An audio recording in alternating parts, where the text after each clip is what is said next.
well, good morning, ladies and gentlemen. It's, the 30th of October. We're here pre-recorded with Alec Torelli, professional poker player. You're living in Vegas, correct? That's right. Okay. I'm based there, but I travel full-time, I would say, or most of the time. So I divide my time between the U.S. and Italy and sometimes Asia as well. My wife's family is from Italy, so I'm here quite a bit. Okay. Where actually I am now, you're catching me here. And then, I'm around the U.S. When I'm in town, my family's from California, and I spend some time in New York and Florida as well. So it just really depends on what's going on. That's awesome, man. Yeah, I see you posting pictures up on Facebook and stuff from Italy, and it's like in some of your other videos and shit, and it's like, man, you really are living the dream, and that's pretty it's pretty badass to see. I just got lucky that I, married to an amazing woman, and she happens to be from here, and so that allows us to, of course, with a lifestyle like poker, and then, we run our own online business. Right. It allows us to be flexible to, be able to take advantage of dividing our time and not really have to choose between, specifically one location or another, and kind of get, what for us is the best of both worlds. So I'm lucky. I met a great woman, and it just worked out. It's awesome, man. And so what's your other online business? Is it the Conscious Poker or something else? Yeah, Conscious Poker. My wife has a health food brand as well, Little Bites of Beauty. And so we run both of those, and we have a team of people that do all of our stuff is done internally. So all of the promotion, the content, the marketing, the graphic design, the web design, that's all built with our team that I put together. So that's keeps me busy running that. It's exciting. I have a video editor and social media managers and stuff like that. So it's fun because it allows me to do, be an entrepreneur as well as a poker player. So it's a fun, diverse way of occupying a lot of my time. So I really enjoy it. Does that create like a good balance for you as far as lifestyle? Because speaking from my experience, poker can become kind of I don't know what's the right way to put it, but like overwhelming with time consumption. You find yourself playing day in and day out for weeks, and just winning session, losing session, and just riding that fringe. Do you ever get bored of it? Yeah, I definitely hear where you're coming from, and I think everybody has a different tolerance for how much poker they can play before they cross this threshold of it losing its appeal and sexiness and glamour and excitement, and it just becoming robotic and monotonous, and it feels like a job as opposed to feeling like a hobby. And anytime, it's a fine line too, and so it's easy to cross it, and the problem is that once you realize that you've crossed it, usually, or for me personally, in the past when I realized I've crossed it, of course it's too late. You've already done the damage. You've already got burnt out and lost money and played bad and went on a downswing, etc. So I've always considered myself a part-time, full-time player, even when I was playing more poker than I am today. Even when I was playing, and this is with the exception of the beginning of my career, when everybody has to go through that period from when I was 16 to when I was 23, where I didn't put down my computer for a week, and I literally played 60 to 80 hours of poker a week all the time. But like even then, I was like taking some breaks and stuff. But in most of my adult career, I've always considered myself a part-time, full-time player. So even when I was living in Macau for 4 years playing poker, I would go to Macau. I'd go for a month at a time because that was the amount of time we were allowed with our visa. And then I would leave, and I would go back to Italy, and I wouldn't play poker for like a month. I'd go to Sardinia and just be completely detached from everything, like no internet, just chill on an island, like totally relax my mind, and then go back to play poker. I'd go work on my online business when I was in the north of Italy, but then when I was in traveling or whatever, I would be doing something else. But I would detach from poker completely, and so that balance really helps me have the right sort of energy involved in poker, because I find that it's tough to play poker all the time, full time for me personally, because I get burnt out from the fact that it's zero sum, and I like creating things and be connected to other people and producing content and value. And so that's what really motivated me to start my YouTube 4 or 5 years ago, and just always loved blogging and creating content and sharing things, because it's an outlet that poker doesn't provide. And so I feel like for me, I really need to have the right balance. And over the years, I've been, figuring out what that balance is. But I think at this point, I have it down really well with what's working for me, and I'm always trying to pay attention to how that's changing.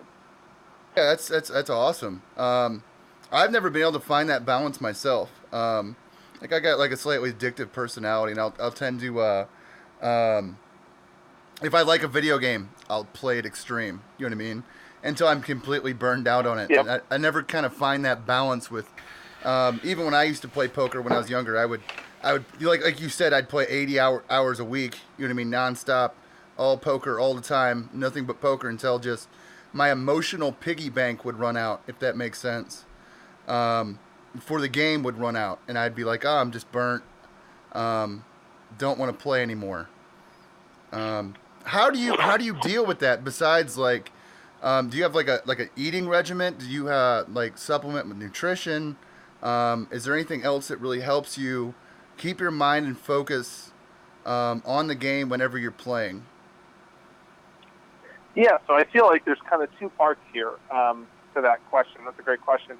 I think, the first thing is you got to know where the line is. You got to cross the line to know where it is. Right. So I've crossed the line many, many times, and I have many, regret's a big word, but I have many situations where I know that I stayed longer than I should have. And that could mean on a given day, it could mean in a session, it could mean in a certain country, or just stayed in Las Vegas, stayed in the poker world longer than I should have. Mm-hmm. And, what I've learned over time, I've been at it 15 years now, and what I've learned over time is just that, like, I understand what my threshold is, in the same way that if I have a glass of wine, I know how many I can have before I can feel like I'm going to be hungover the next day, for example. Right. And so whenever I enjoy wine, which isn't really personally that often, but that's neither here nor there, but whenever I do enjoy wine, I make sure to drink the right amount that is going to leave me with all the benefits of enjoying it, but without the drawbacks of having a headache and a hangover. And so, in the same way that could be learned through, in trial and error, I feel like in poker it's sort of the same way, where I know for me personally, and again, this is different for everyone, I know for me what amount of poker I can play before I feel like I'm neglecting things that are equal or more important to me. And I try to structure ahead of time, when I'm still being completely rational with my decision making, what amount of time I want to dip into the poker world. So if I'm going to Macau, I will structure an amount of time that I know is right for me and commit to leaving before that time. Because what happens is, for me personally, if I leave it up to my whimsical decision in the moment, of course I'm always open to adjusting things in the moment. I'm not like a robot. I live in real time. But if I leave things up to adjusting them in the moment, then what I find is that you can easily get emotional about poker, right? You can get caught up in the EV, or wanting to play, or there's a fish in the game, or I want to get unstuck, or this or that. And so I'm always trying to calibrate in real time what the best decision is, but I always have this idea in the back of my mind of what amount of time I could dedicate to poker in a given week, or in a given month, in a given year, before it's too much. The other thing I try to do is I manage, I juggle a lot of things. I wear a lot of hats, and I enjoy that. For some people, it would be, it would seem like a distraction, and it would be difficult. But for me, it's that balance that keeps me excited about everything I'm doing. So I need to be changing a lot of hats, and I'm really focused on what I'm doing when I'm doing it. But I divide my energy between multiple things. So I always make sure that the other things in my life that I'm doing are wrapped up before I go into poker. So, for example, I took a 5-week trip to the U.S. in June, and we went to 5 different states, each one with a different sort of objective. I had some business in New York. I was getting a keynote in Portland. I was meeting with someone from my wife's brand in Washington, and then family in California, in LA, and then World Series of Poker in Las Vegas, Nevada. So each trip had a different purpose, but I made sure that, I worked really hard when I was in Italy to prepare for my keynote in Portland before I got to Vegas, so that when it came time to jump into poker, everything else was wrapped up. So I did all my other trips first, and I wrapped up everything else that I was working on. I tied up all those loose ends so that when it came time to dedicate myself to poker, I could be in Las Vegas and fully immerse myself in playing and coaching and everything I was working on in the poker world, so that I wasn't busy with my mind in a different place. And so for me, that's what really works, is selectively playing poker, but making sure that all the other hats I'm wearing are like put on the shelf before it's time to jump into the poker world. Right. Does that make sense? That makes total sense. That's good advice. That makes a lot of sense. That's one of the things that sometimes, because I do a lot of different things too. Sometimes I don't take off all my hats before I just put on one. That's one of my biggest flaws as well. Yeah, that's awesome. So, a Conscious Poker is your website where you give valuable poker information. I want to check out your book that you have on there about how to predict what your opponent is holding in their hold cards. I thought that was pretty interesting. Yeah. I know it's free. People should check that out. I'm kind of excited to look at it myself. Could you talk more about your brand? I want to hear more about it. Yeah, sure. And we could swing back around to the diet nutrition thing too. I'm not a dietitian or anything by any means, but I have something that works for me that I've done well too. What, so if we have time, what do you do? Write that down. We'll come back to it at the end. Okay. Yeah. So about Conscious Poker, I mean, I started a YouTube like 4 or 5 years ago, just sharing my life with other people. And I never intended to start a poker training site. It was just me wanting to share ideas and my life and my travels and things with other people. And naturally, one of the things that I'm busy working on is poker. And so I started sharing hands of poker that I played with people in different parts of the world that I would travel to. And I'd be like, hey guys, today I'm in Macau, and this is hand I played, or hey, I'm in Florida, or I'm in wherever. And I travel a lot to play poker. That's what I do. Life, so I would share that on YouTube, and each video was made in a different location around the world with a cool background, and then I'd talk about a hand of poker, and that caught on. And yeah, that's how I found you, dude. There's a lot of people sharing poker content on YouTube, but when I started, there weren't really like poker YouTube content, at least as far as I was aware.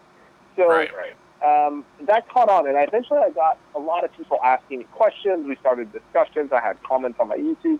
I got a bunch of emails and comments on social media of people saying like, hey, these are my questions or problems. Do you do coaching and this and that? And so I started to build like a coaching business and just a business in general around poker. And eventually I realized, wow, everybody has the same question. Like eventually, you have to notice patterns, right? It's Right. You have to notice a pattern that people are struggling with. So eventually when I was doing these, I was doing one-on-one private coaching with people, eventually a lot of my sessions ended up being structured the same way, where we would go over a hand, we'd talk about the same concepts. I'd help them with hand reading. I'd figure out how to put their opponents on a range and go through the hand to figure out, how to figure out their break-even point, calculate their equity, and make the best decision possible, et cetera, et cetera. And eventually I just said, you know what, it would be so much better to be able to put all that into a book, or to put that into a course, or to put this into a training site. And eventually it just evolved sort of organically. And so I just, over time I built this up, and then eventually I started Conscious Poker, which is poker training site. And as you mentioned in the beginning, the one thing I think people struggle with the most is hand reading, like how to put their opponents on a hand range and figure out what their opponents have. Let's be honest, if you can figure out what your opponents are holding, that's a lot. That's a powerful. It's more than half the. It's like half the game. Because it's half the game. So I put together a download called Hand Reading System, and it's the system I use, a short version of the system I use to make decisions at the poker table. And it follows what's called a hand range funnel, which I talk more about in the download. Basically, that hand ranges all take the shape of funnels because they could only get narrower, they can never get wider.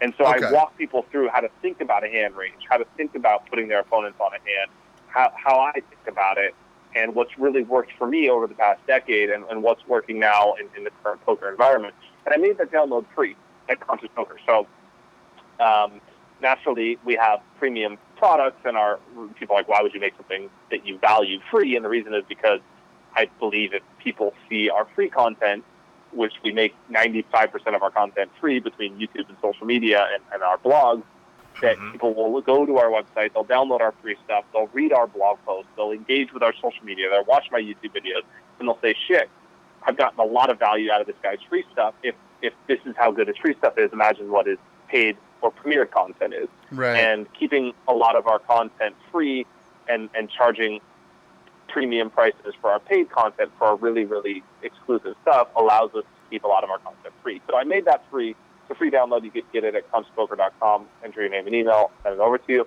And naturally, there are other products we offer that are really for people that are looking for that next level. We have a pro membership program, which allows people to join a community of players. There's myself and a coach that answer questions in a private forum. We have monthly group coaching calls. I actually literally have to go in an hour because I have a call today with everybody that's a pro member, and that's a monthly group coaching call with me, and people can get their questions answered like live in a video conference call.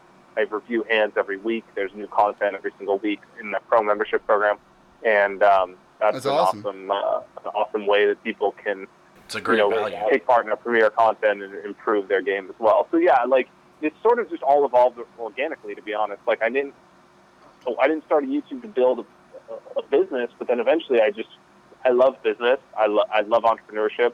I found a way that I can offer value to people, and it's fun. It's playing a different game for me, trying to run a business as opposed to playing poker. And so combine two things that I love greatly, and it's been an awesome ride. It's good to hear. Yeah, that's awesome. It reminds me a lot of the your format with your business reminds me a lot of Brian. Do you know who Brian Rose is, or London Real? I don't. Really big blog out of England. But he gives training courses on how to start a business from your, you know what I mean, from blogging and from your YouTube channel. Awesome. How to teach. Basically, it's the same exact steps that you ran into. You know what I mean? That ended up building your business. It's kind of interesting. That's how a lot of people do it, because it's like people have a message and then eventually they have an audience, and then eventually they're like, well, shit, I can monetize this audience and I can offer a ton of value to them by giving them what I know best in a structured format that's a course that everybody wants to take, and people can join a course, spend 5-10 hours and learn everything I've learned over the past 10 years. Absolutely. And I could, Right. Absolutely. And in return, I charge them for it, and it's a win-win, Right, because the ROI on their game grows exponentially. Totally.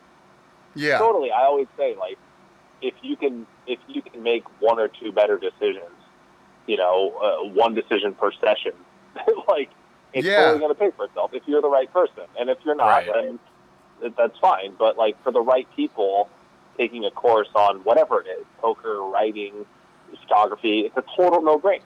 And so it just makes sense.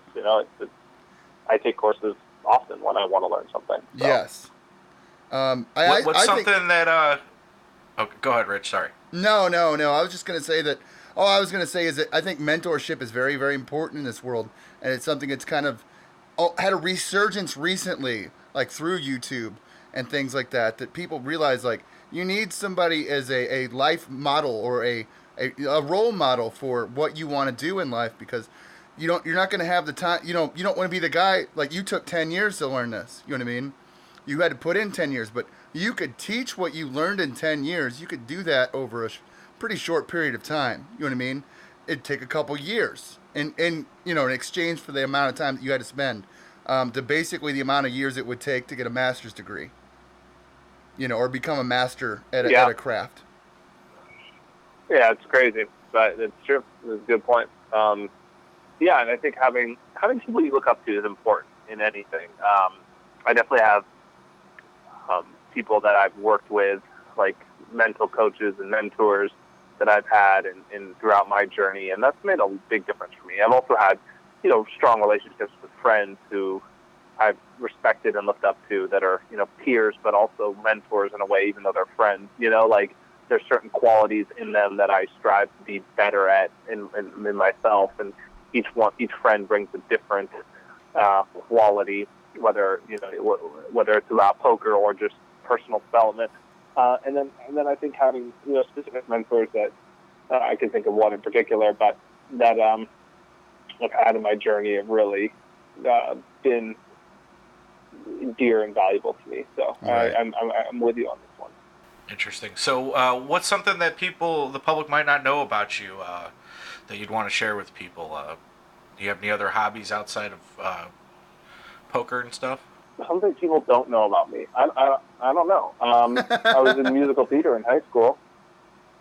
That's pretty interesting. Cool. What was that about? I was Javert in Les Miserables, and I was the narrator in Into the Woods. I did music for 4 years in high school.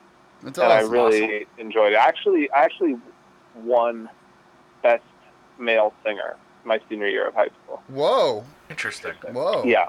Do you still mess with music at all? I wish I did. It's one of the things I actually can say that I think if I could go back, I would probably somehow found a way to keep at it. Even though I did have to kind of give up everything in a way to dedicate myself fully to poker, I could have found 30 minutes, 5 days a week, spend continuing to sing just to maintain my voice or just to kind of build it a little bit so that, when I was 30, like now, or am I 31? I'm 31. 31, people never ask me how old I am. I hear you. When I was now, I would be like still in, I don't want to say competitive singing. I was never like great or anything, but like I would just be, better just because I really enjoyed it. I know that's a completely random fact, but it is the first thing that came to my mind. I'm a more, but that is a random fact that I think almost nobody in the public knows about me. That's pretty cool. Good time. We both went out into the music industry when we were younger, and then kind of went full circle awesome. with everything. What'd you guys play? I'm a singer. We're both keyboard players also, but I love it. I love keyboard. I wish I could do that too. I tried to learn when I moved to Italy. I was 24. I bought a piano, and then one of my things I wanted to do while I was in Italy was learn Italian, write, and play keyboard. And I practiced every day for like 4 months. I took piano lessons. That's awesome. I just never got anywhere. Like I got somewhere with Italian. I'm fortunately I've become fluent in Italian. Writing I still do and I love, and I think I've improved that. But keyboard I just can never really I don't know. I guess I could have with practice, but I just the dexterity of getting both your hands to move it. That's sometimes I can't. Usually, most people that can play drums can play piano, but I can't play drums. I just don't have my foot coordination with my hand coordination just does not. I can write drums all day, but I can't play the drums. And that's always been one of those things because I really wanted to be a drummer, and it just wouldn't work for me. It just wasn't possible. I once drummed at Expert on Rock Band. Ah, nice. The old Rock Band. Good times, man. So yeah, I'm also an audio engineer. You know what I mean? Wow. Produce cool. music. So, but it's like if you would have taken that road, if I could have gone back to whenever I started the path, like, and I knew the financials now that I know now, I would never would have went there ever. It was an industry that took too You big of never would have went to music? I never would have went to music as a profession. I would have never Right. tried to A go lot to of people music as say a that. profession. Yeah, it's tough. Well, the industry took such a big hit, and they didn't. They Yeah. had lost control of it before they ever saw it as a problem. Was the big issue. A problem that started in '97. They didn't realize it was a problem until 2004. Yeah. 2003. You know what I mean? And then by then, the cat totally. was out of the bag. You know what I mean? There was no putting it exactly. back in financially. So, you live, you learn, you make some different decisions. I might have even tried to play professional poker. I might have went that route. I'm still trying instead. to do that. All the time. Yeah. Yeah. I mean, music's awesome. It's just like a way of, your brain works in a different way, and it's really rewarding, I think. It was also cool in musical theater to be a part of a team where, like, everybody is, participating and building something, and you're really like a family. I remember when the musical ended, I felt really sad that, like, we would never all be together again. And I thought that was, a really strong bond that you have with these people. You're like, you're working together 4 hours a day, every day for months to prepare for this musical, Yeah. It is very rewarding like that. Like that's why so many people get into it because, or look at it as a profession that they would want to do, because the emotional reward for doing it is so high. All the sacrifices you make. You're poorer and happier. That's probably yes. Short summary, a way to describe it. It's tough to make it as an artist, but I could totally see why people would love it because it's so rewarding. And on the other hand of that, like, one of the other things I guess another thing people don't know about me is I've been doing some writing that I really enjoy, and it's like kind of painful in the sense that it's like so solitary, it's so like lonely, and you're just like always there, and it's cool to live in your own world with your thoughts while you're writing, but it's also like, it's not. It's just very interpersonal. Yeah, exactly. And like I miss that about musical theater or a band or whatever it is. Yeah. Where it's a collaborative effort. Those things are challenging. I feel you. That's cool. We have a lot in common. What so you did I think this Rich, you did piano. You both did piano, or yeah, we've worked on music projects together for years. Like, awesome. Yeah, been going back 15 years, 16 years, something like that. Yeah, 15 at least. I'd say at least 15 to 17. Somewhere in that ballpark. We've both worked in different facets of the music industry as well. James used to be a manager at one of the top booking agencies in the country for what they booked, and then been engineers different places, and it's just been it's been like a roller coaster, though, if you know what I mean. It's been like kind of a roller coaster. Nothing is exactly stable in the industry yet. Things are actually improving now. There's more money in the industry now than there's ever been, but there's less of it being distributed to the actual people working in it. It's $22 billion industry now. And it's literally that there's like 5 or 6 companies that are keeping most of the money, and then artists and engineers are making far less now. So it's been kind of that's how it is. Yeah. It's a lot of money out there. They just signed in some new laws probably, I don't know, a couple weeks ago. Yeah, the new 2 weeks it's ago some kind tomorrow. of new copyright law. What was it called? It's what was it? There's some acronym. I forgot. Anyways, it's supposed to issue a few more rights, and they're gonna make an organization that's gonna. So you used to have to go to several different places and everyone had different like bylaws on getting your royalties, and so now they're gonna make one organization that's basically responsible for it and collecting everybody's royalties, and then distributing it through like places like ASCAP, BMI, things like that. But It's been a mess. It's been a mess, ever since. Well, basically, they didn't stop Napster until it was way too late. And then the streaming services is the same kind of Yeah, totally. counterpunch. But YouTube seems to be the cornerstone of all of the social media functioning. And, So we okay, so like stumbled okay, into something this. weird. Okay, so let's get back on track. We just kind of like went on a musical tangent. We did.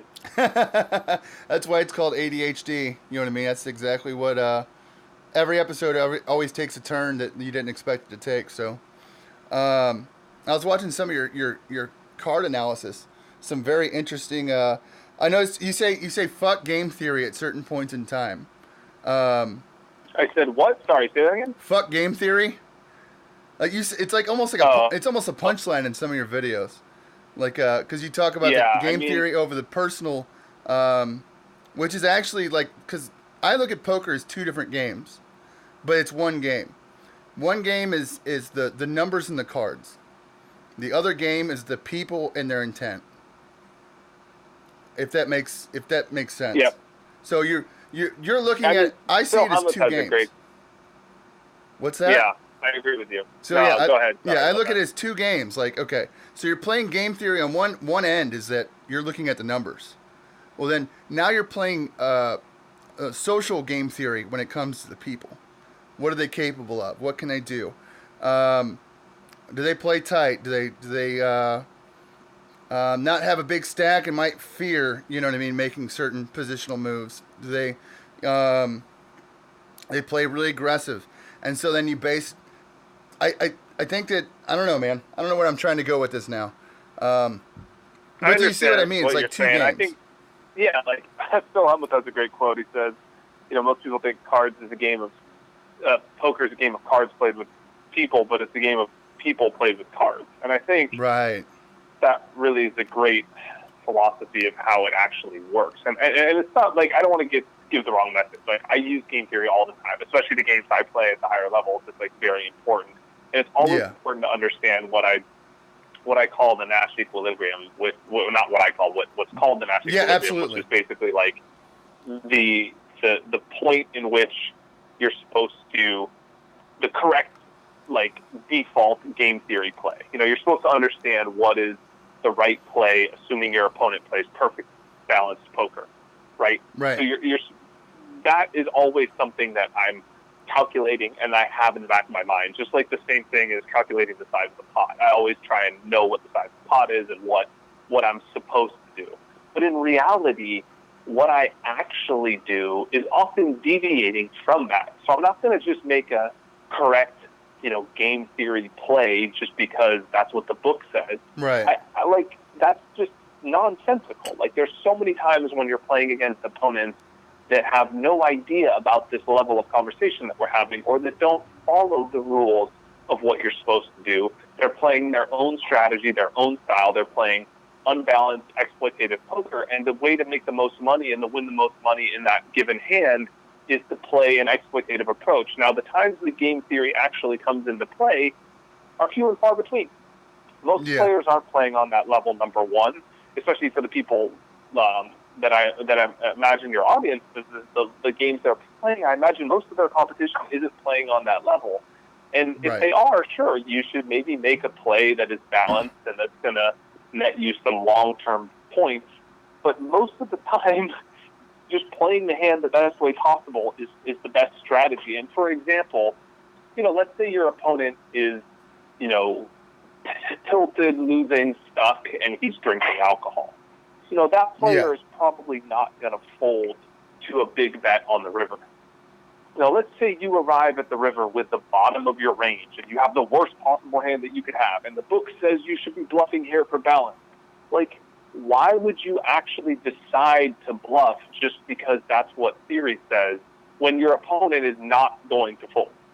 So, that's the situation that I find myself and a lot of my clients and students in that I work with, and it's helping them use a combination of game theory. It's not that I throw it out the window. It's important. It has its place, and I always teach it first and foremost. That's the anchor of all that I teach is that, what you should do, and then I talk about what you actually will do in that situation. So it's finding a balance of both and understanding when to use both strategies to make the overall best decision. That makes sense. That absolutely makes sense. Yep. That's awesome. That's Sweet. Yeah, I was watching one of your hands earlier, it. and it was I think it was America's Poker. What was it? It was on television. America's it was a hand that you Card played on television. I can't actually. Yeah, I don't remember. Poker Nights America. Or Yes, something? Poker Nights America. Yeah. There you go. And you had, I think you had 4 or 5 suited, and you came up against someone who had Ace King, offsuit. Oh yes. Oh, that hand. Yep, like, I remember that hand. Your description of that hand was very, very awesome, and the way that you played the hand was amazing. I was just like, I was appalled, and being able to know that you're like to speak for your strategy, you able to know that your opponent thought on that level, for one, and that he had a high mind for poker, and that you shoving the all in would indicate that you had maybe not hit the hand, or had just whiffed the hand, was what got him to call you. Getting to play that next level, that next level of thought pattern. That was amazing. It was an amazing hand. Without getting... Thank you for that. I appreciate that. Without getting too much into the hand, because of course people are going to get lost, you could look it up on my YouTube. I forgot you remember the title of the video for people that want to see it? I forgot what it's called, actually. I'll go find it, and then I'll put it right here. I will put it like right here in the video. I'll make it where they can find it right here in the video. I forgot what the hand is called, but basically the idea behind the hand, the conceptual strategy that I think is the key takeaway for people that don't have time to watch it, is basically this idea that you're not supposed to play poker on the highest level. Like, people always like, I want to play on the next level, and it's like, that's great. It's good to be capable of playing on a high level in case you need it. But the strategy shouldn't be to play poker on the highest level. It should be to play one level higher than your opponent. So it's important, first and foremost, to know what level your opponents are on, and then, of course, to say, what is he thinking? And in that hand, we talked a little bit about what my opponent was likely thinking, and then to say, okay, well, if that's what he's thinking, how can I take one step further to outplay him in this spot? And so that's what I think that hand highlights, and it's a great video. I think if you guys have time to check that out, I think it's a good starting point to get involved in my content. It is. It is. It was like the third video I ended up watching. I was like, wow, that was really cool. That hand is amazing. Alec talks about it very in depth. He goes over all the steps that went through it, all the mental breakdowns that his thought pattern, and yeah, he at the end he talks about that next level, of thinking on what your opponent is going to think what your bet means. What hand they could think that they can put you on, and how to play that up. It was pretty cool. Yeah, sorry, you cut out. Thank you for that. You cut out for a second, but thank you okay. for that. What I said was, I said Alec goes and explains, the different levels of what your opponent's going to think about your bet, and what is going to be going through their head, and that how to, you explain how to kind of take that next level of playing, and that you explain it very well in the video. Thank you for that. Awesome. Yeah. So what do you do for your health regime to keep kind of fresh and focused at the table? Like, what's your diet and workout routine like? Oh, man. Open the door. So I'm really, I love sort of the process of optimization of performance. Life? So, okay.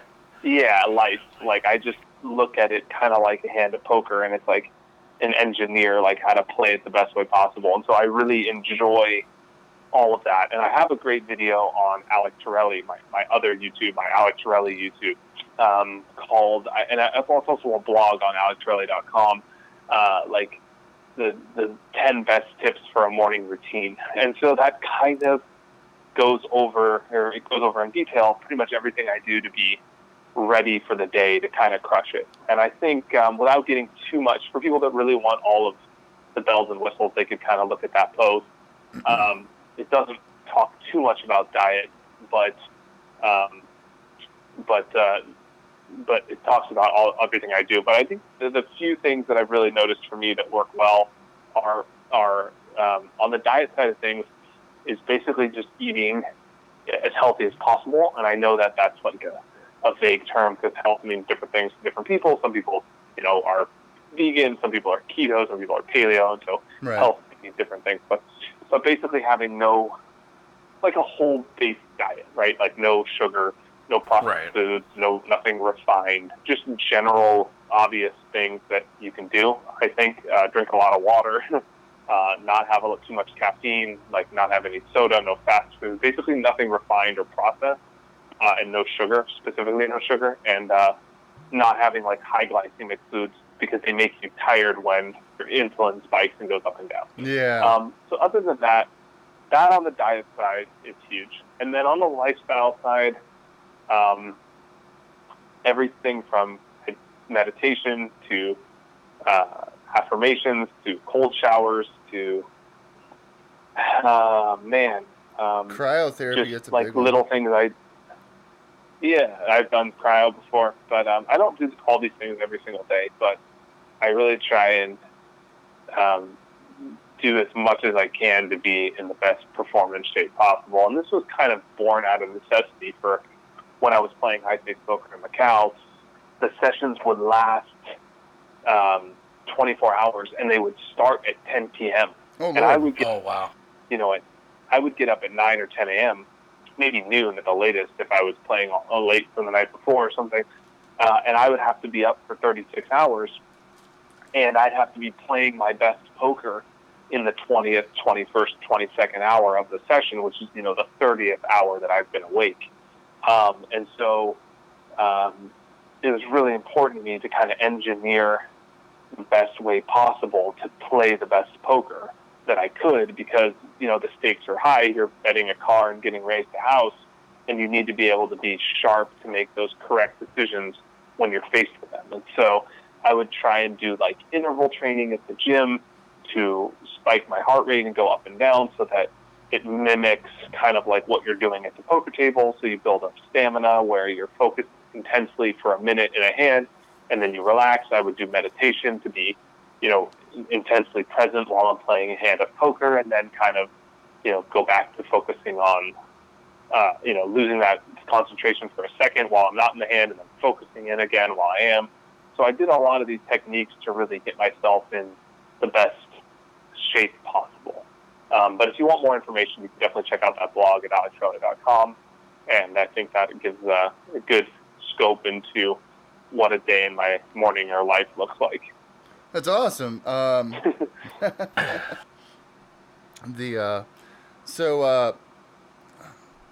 kind of meditation do you do? Is it just just thoughtful breathing meditation, or are you doing something a little bit different than that, or I've been doing meditation for. Oh, go ahead. Oh no, go ahead. I'm listening. Oh, I've been doing meditation for 2 years, so I'm not advanced by any means. I'm not like the person you should learn meditation from. But what works well for me is just using. I've experimented with various apps on the App Store. I use Headspace. I've used Prime the Mind. I've used Waking Up by Sam Harris, which I really like. That's brand new. That is Sam Harris. And then also just doing, like unguided meditations, just using the practices and techniques that I've learned through, reading a little bit and also these courses, and just doing it as often as I can. So like one thing I've done is built up over time is just the time of day I've meditated. I started with 10 minutes a day. I did that for 6 months or so. I went up 15 minutes a day. I'm at about 20 to 30 minutes a day.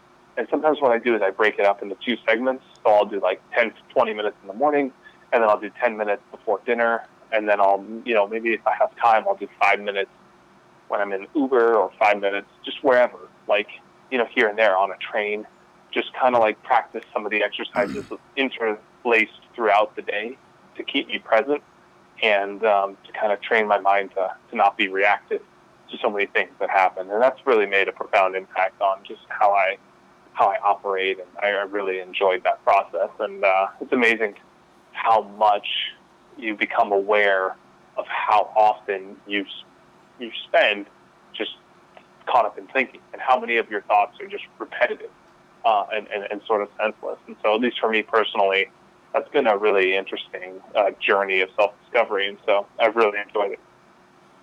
Do you find yourself still, at your level, do you still find tilting to be a thing that you deal with or see other people at your level doing?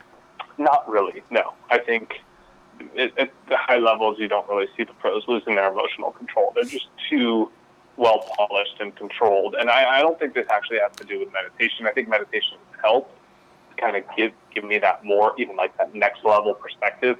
But even before meditation, you just can't really afford to tilt. You just can't be a winning player at the high levels and be tilting. So I think you see everyone pretty well controlled. If you watch poker on TV, even if the good players lose a hand, they'll laugh it off and just get up the next hand and play the hand the best way possible. It's kind of like, if you watch tennis or golf and one of the athletes loses a set or loses a match, they're going to play the next set. They're bringing their A game. They know it's just variance. It's part of the game, and you have to be prepared for that. Be ready to do that. Yeah. Part of that is just time and the amount of games you've played too, right? Like the amount of time. Yeah, you just get used to the experience. Yeah, you just get used to the experience, and it's just part of the game. You just kind of chalk it up to, enjoy the journey, and just don't really put too much pressure on it or think too much of it. You know what I mean? Like, I've been kind of lucky to have a pretty level head with that. I struggled with that a lot in the beginning of my career, just I guess imagine like anyone. But I think I've worked hard on that aspect of my game, and that's really paid off for me. Right. Sorry, some traffic. It's yeah, just kind of keeping the perspective that like poker is just one slice of the pie, and it's really not a big deal what happens at the poker table, because I'm still super blessed in life to have been dealt a winning hand, and no matter what happens at the table, that's not going to change. I feel super lucky every day that I was born in the first world. I was given all the opportunity. I was given an education. I'm healthy. I have a beautiful wife, a supportive family. Like, all those things are in part due to luck. And the fact that I have those things means that no matter how unlucky I get at the poker table, my luck is still net positive. I'm still more lucky than I am unlucky. And however unlucky I got at the poker table pales in comparison to how lucky I've gotten in life. And so just keeping that global perspective on luck makes me not tilt, because anytime I'm losing at the poker table, I kind of literally laugh it off and say, wow, it doesn't matter that I'm losing. This is just a game. And the fact that I can play a game and complain about the luck in the game for a living is like just, a blessing. So you play most of your poker in Macau. I've heard some of those guys that like wind up playing like the European Poker Tour. They call them the Macau Boys. Some of the better players that are from Macau. Yep. I've heard that the biggest stakes in the world are now there in Macau. What's it like to play for sure. on that kind of a level where there's like millions of dollars at the table? Yeah, it's the most exciting thing you can do, I think, in poker. People say making the final table is the most exciting thing, and I agree that has its place too. I think it's right up there with the best thing to compare it to is that it's like the rush that someone would expect to have making the final table of a huge major tournament under the bright lights. And I've been fortunate in my career to have both experiences, and I think for me personally, probably being in Macau was more exciting than final tabling, the 40K at the World Series of Poker, or the 10K heads up, or the 15K Bellagio, or whatever it was. I think playing, the super high stakes poker games that were, some of which were private, others of which were at the Wynn, was just the most exciting time for my poker. Yeah, it's amazing. I was gonna bring that up next because I had seen you had final. Did you final tabled at a World Series of Poker event? Two, yeah. Yeah, Heads up event that's what I saw. and Yeah. I haven't really played the World Series that often. I played this year for the first time in a couple of years, and I had a couple year lull gaps in between there. Mostly because I was out in Macau playing cash games there. Playing the Buku because Bucks. that was always my priority. Yeah, and so I haven't had my World Series final tables were my early 20s. But yeah. That's amazing. That's like really cool. You know what I mean? I saw a lot of your different times you got to play on television, and I remember your America's was it, I keep on getting this wrong. It's not America's Poker Room. It's Yeah, you're thinking of the card side. It's Poker Night in America. Poker Night. Yeah, absolutely. Sorry about that. One of the times you were on the episode, they were like, he just can't lose a hand. Like you were playing, like you were just on fire that night. Yeah, those good runs happen. You know, sometimes you get lucky runs, and it's obviously exciting to get it on television too. But sometimes it goes the other way too. You know. Right. But what I was going to bring up is how do you handle that whenever you hit these streaks? Because like we've all hit them, you know what I mean, playing poker. And then how do you handle when it kind of reverses on you for a minute? How do you handle the just walk away and go to the rest of your businesses? Yeah, I mean, that's a good question. I think what I like to do is immerse myself in something that I'm successful at and good at, and that keeps me anchored, so that I'm not putting all my eggs in my poker basket. So, for example, if things aren't going well at the poker table, rather than force it and hammer it and try and necessarily just push back at all costs, maybe I'll go take a day off and I'll work out, or I'll do something else that I'm confident at that gives me my confidence back. Like I'll focus on my business, or I'll make a YouTube video, or I'll just do something productive in another area to kind of book a win, so to speak, in something that I can control. And then that kind of turns my mindset around at the poker table. And I know some people argue, like the hardcore game theorists say, like, well, it shouldn't matter. If you play your best, you're going to reach the long term, and all that matters is to play your best. But I found, for me personally, like being in the right headspace when I'm playing really makes a big difference. And also, if nothing else, even if it doesn't affect my hourly, like ultimately it just affects my enjoyment at the table. And so if I'm enjoying the game more because I'm playing when I actually am really excited about playing and I'm confident and I'm motivated, then that is when good things happen. And that's when, the losses sort of slide off me like oil and vinegar, as opposed to being stuck together from, losing when you're really emotionally caught up in the game. Yeah. Yeah, there is a the mental aspect of playing poker is basically everything, because if you don't have the right headspace, you're not going to make the right decisions, and the right decisions are what's going to make your payday. Totally. I'm with you. Yeah, it's I guess a life work balance, if that makes sense. I know there's certain... I think for me that's a big part of it. Yeah, life work balance. So what got you into poker in the first place? Like you said you had gotten into poker at 16 years old.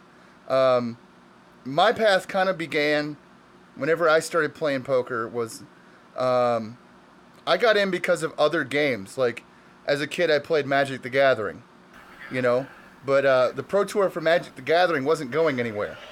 You know what I mean? Yeah, I remember that. The Pro Tour for Magic the Gathering wasn't going anywhere.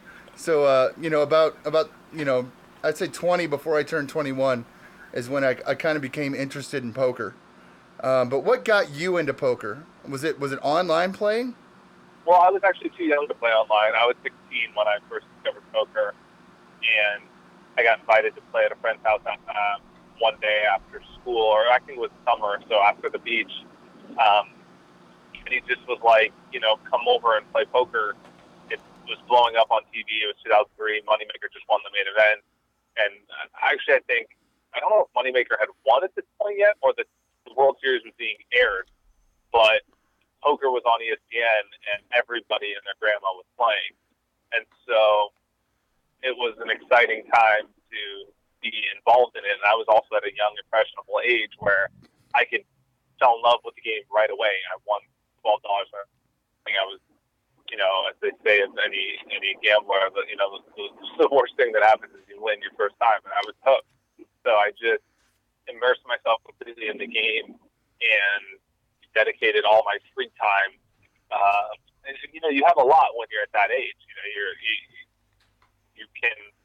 You don't have responsibility. I could read a bunch of books. I played after school every day with my friends, and beat people out of lunch money until I could, save up enough money to play online and scale things up that way. But I just went basically all in from a very young age and just played a bunch of poker and, really never looked back. I mean, even when I was 18 at SMU in college, I was playing a lot of poker by then, and I was making a decent amount of money, a lot of money playing online poker at that time. I had some big results. I made the final table of, like the Sunday Million. I don't know if it was called that at the time, whatever it was called on Party Poker. These were before the full tilt days. And I made enough money to decide to drop out of college and just play full time. So I was pretty much all in from a very young age, and I really never looked back. But it depends on like the level that you want to achieve. I think for most people that's not the best path to take. Like I wouldn't recommend people to do what I did. I was also fortunate to be at a time and place in my life where like my worst case scenario at 18 going all in on poker wasn't that bad. I wasn't leaving behind a family or quitting a job or making, giving up a huge career. I was just taking a year off of school, which was my worst case scenario. Also, poker was an economic boom. The games were easy. It was very easy to make money. I was already successful for a couple of years making money in the games that I was playing in, and I saw a great opportunity. But I think most people don't even aspire to be professional poker players. They would just like to play more on the side or have it be a side income or make an extra. A lot of clients I work with would just, want to make enough to pay for their travel to Barcelona so they can take their wife and kids and play poker on the side and make $2,000 a month or something like that. And that would make a huge difference for them. And that is totally fine and respectable. And I think that's, much more common of an ambition. So you don't necessarily have to go all in if your ambition is to be, travel the world and play full time. So it just sort of depends on everybody's individual needs. Makes sense. Yeah, that's awesome. Yeah. So you were basically all in at just like 16 years old. Like you found something that you really had passion for. Yeah. And I have a little bit of what you mentioned earlier with like a obsessive personality in the sense that if I find something I absolutely love, I pretty much dive head first into it until I can absorb a ton of that, whatever it is, and really understand that well. And so, like, for example, if I'm following someone, if I read someone's book or follow someone in, like, the public, I'll, like, watch, like, 10 interviews with that person just so I can really understand, like, how that person sees the world, and it gives me, like, a better depth of understanding. So I'll, like, go all in on a certain person for, like, a month and, like, just watch a bunch of their content, like, even if it's a random, like, author. I do the same thing. I do the same thing.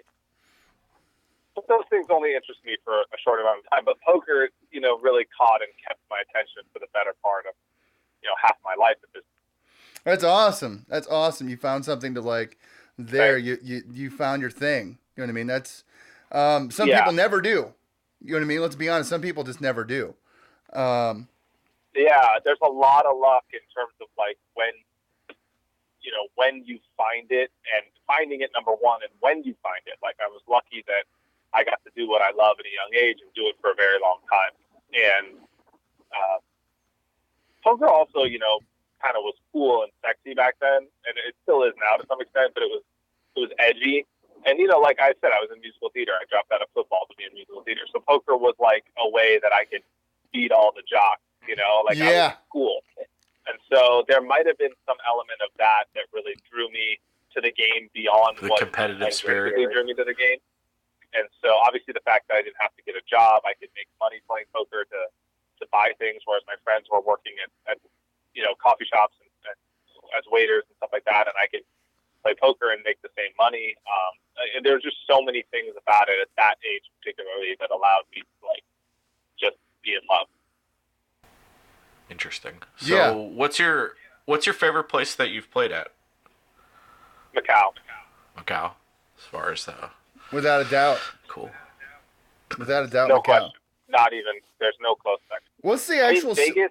What's the actual city of but Macau not like? Because it's cool. It's Portuguese influence. It was a Portuguese colony, so there's some things in Portuguese. It is very Asian though, in the sense that like not a lot of people speak English, especially more now than before because it's grown so much tourism. But especially when I got there in 2012, it was there were like very few Western shops. It was very Asian. Aside from going to the Wynn or the Mandarin Oriental or the MGM or something like that, it was very, and still is very much Asia.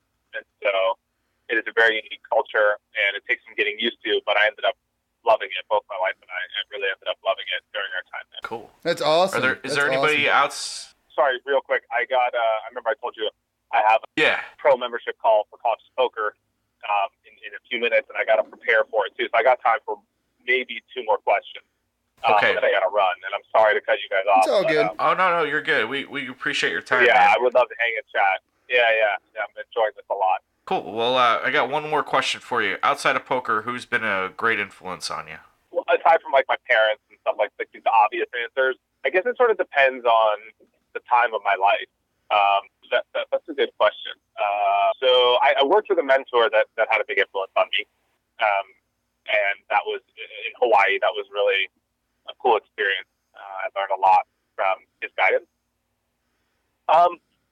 When I was young, 18, 19, 20, Tim Ferriss, for sure.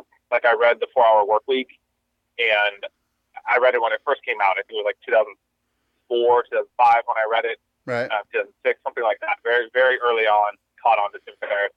And this was at a time where I was making a lot of money. I was just playing poker, and I was, able to create my own lifestyle. And so it really gave me a good perspective on, controlling your time and not worrying about how much money you're making, but controlling your time to be able to like pursue the things that you enjoy in life, and like really trying to reverse engineer to figure out how much money you actually need to make to live the life that you want, and not to focus necessarily on more is better, but focus on like what your ultimate goals are, and then reverse engineer from there.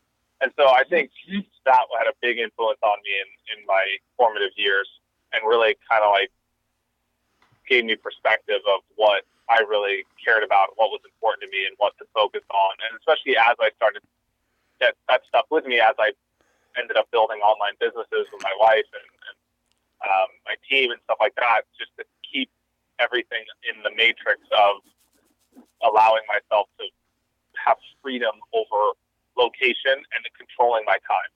And so those are things that I've not compromised on in my life, and that's really allowed me to live the life that I live now, which is what I value. And so sometimes I've made compromises for money in order to control more of my freedom, because it's a currency that I value more. And so that's had a big influence on me, or Tim Ferriss in general. Right on. So I think that's a big one.